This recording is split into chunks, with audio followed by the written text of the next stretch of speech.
I spent a lot of yesterday in reflection on where I'm at and why I'm just so damn hard on myself all the time.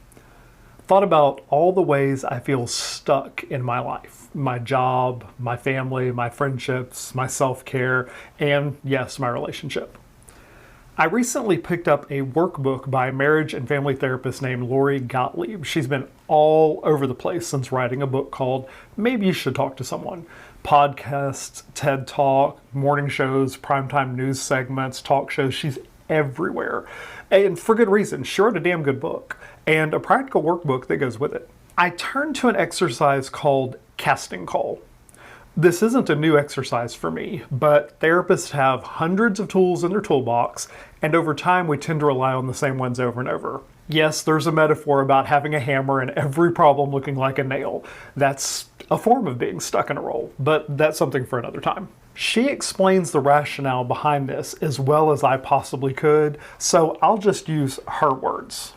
We often unwittingly cast ourselves in roles we aren't aware of, and likewise, we cast others as well. The distant friend, the uncaring father, the stubborn partner, the condescending doctor. Humans love to put labels on situations and people. It's part of the story-making process that is both necessary and problematic. The issue with casting yourself or someone else in a particular role is that it tends to narrow your field of vision when it comes to seeing the whole picture. It's a hiccup in human psychology called confirmation bias, which is a tendency to interpret new information as confirmation of what we already believe. If you begin to tell yourself a story about how your sister-in-law is selfish, soon anything she does will be seen through that lens. What happens is that you are more likely to discount or overlook any more generous perspectives. This tendency is something to be aware of as we're looking more closely at our stories of ourselves and others. By considering what the label tells you and what it might be excluding, you can gather more accurate information. So the exercise is about the top 5 roles you play. You write briefly what you enjoy about this role and what doesn't always serve you. Here's my list. Number 1, therapist. I enjoy understanding human behavior and being able to help others live happier and healthier lives. What doesn't always serve me is the heavy toll of caretaking and secret keeping. 2, friend. I enjoy connecting with people, learning about them, sharing our lived experiences, and enjoying companionship. What doesn't always serve me is a feeling that sometimes my friends expect me to be a perfect problem solver for them. 3, son.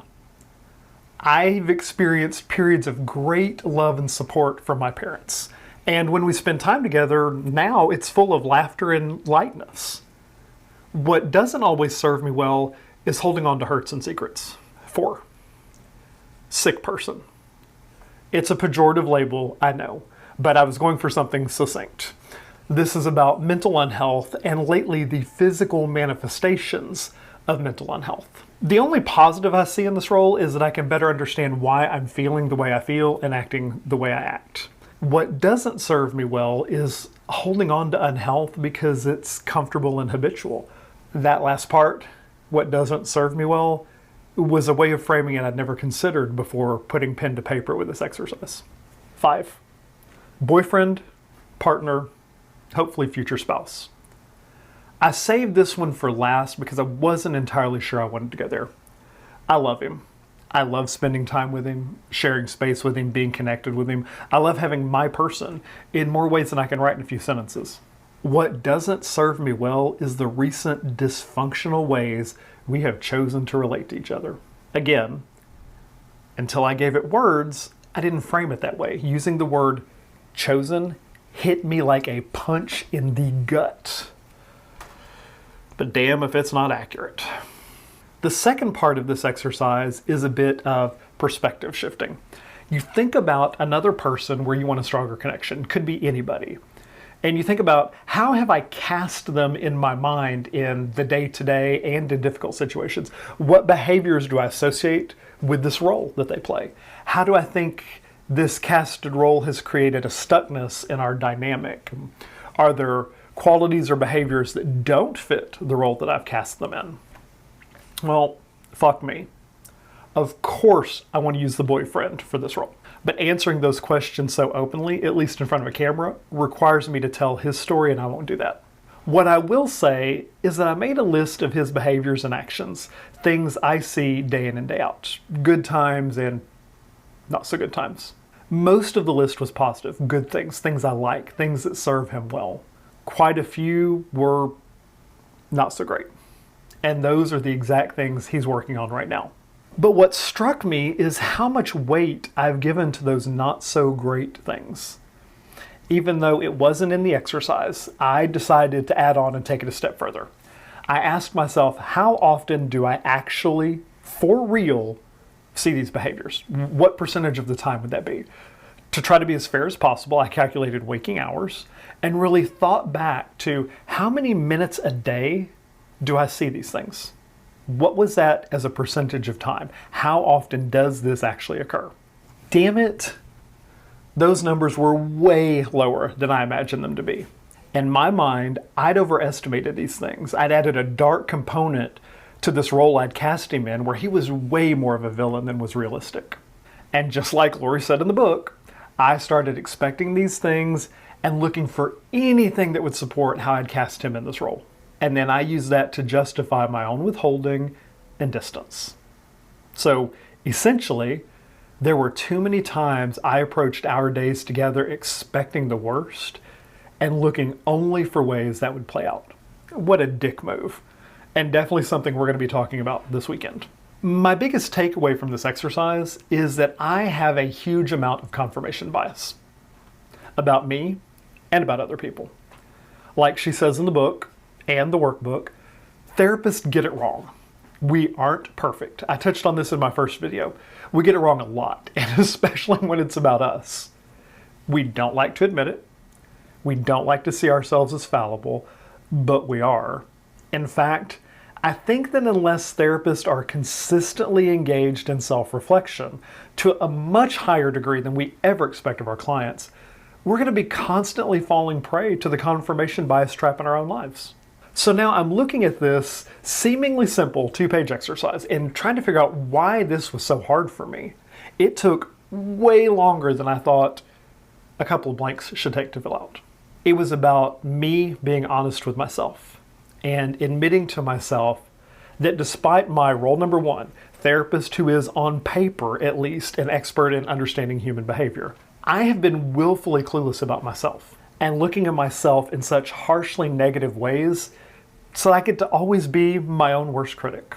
And I'm not great at recognizing that I'm behaving in ways that meet those expectations, so I get to stay stuck in this very familiar role of, well, as the boyfriend would say, shit ass. Even though that's not who I really am. So how am I seeing this now? Years of doing this work with other people, how am I just now seeing this of myself? Well, first off, I never took the time to look at myself in this kind of a lens before. I was never put in a position where I had to ask these questions about myself. And in that regard, as hard as this time is, I have an extraordinary amount of gratitude for my boyfriend and my friends for challenging me to do this hard work and holding me accountable for doing it and giving me feedback to help me know what's real and maybe some ways that I'm still continuing to miscast myself. I struggled in those 5 roles to write down what doesn't serve me well in any succinct way that didn't cast me as a total loser or a social incompetent. With my first try on each one of those, my gut response, the thing I most wanted to write, I was making it about me and all the way that things that don't serve me well happen because I am not a good enough person. I am not worthy enough. I am not trying hard enough. I am never going to be what people expect of me. I'm never going to be what I expect of me. Yes, I freely acknowledge I can do better in a lot of ways. I can choose to have greater insight and awareness. I can choose to spend more time doing these activities over and over throughout my lifespan to give me some guidance, to give me some centering. I can choose to accept the feedback that people, especially really close people like my boyfriend, gives me about what I'm projecting into the world, how I'm behaving, how I'm acting, the ways I'm hurting myself, the ways I'm hurting other people. When I have that knowledge, I can choose to engage in healthier behaviors. One way to get there is to more accurately acknowledge the reality of how I'm casting myself and how I'm casting others in these roles of my life. All these daily exercises really are helping me see that I am a good, even though still flawed, human. I'm always going to have some flaws, but I don't have to be defined by that unless I choose to be defined by that. These daily exercises, the worksheets, the activities, the journaling, the conversations I'm having with him, the conversations I'm having with my friends and my family, I am probably for about the first time in my life, coming up on 50, starting to see that I am worthy of love and respect and connection. I am allowed to want and experience those things in healthy ways if I'm willing to do the work. The thing I'm realizing about doing this work, at least for me, and probably for most of the people that are sitting in the couch in my office, this is not a fun experience. This is not a thing that is always enjoyable. There are moments that I look at something and I have these great aha moments and I make these connections and it's really exciting, it's really thrilling, and I see how things can just be wonderful, very perspective shifting. But a lot of times those aha moments are things that put me in really uncomfortable spaces, things where I have to acknowledge, despite all of the things I want to tell myself about being an expert in something, about I'm supposed to be above this, and I'm supposed to be better than this, I'm supposed to be more capable of this. Fuck it, I am a flawed human being who gets it wrong a lot.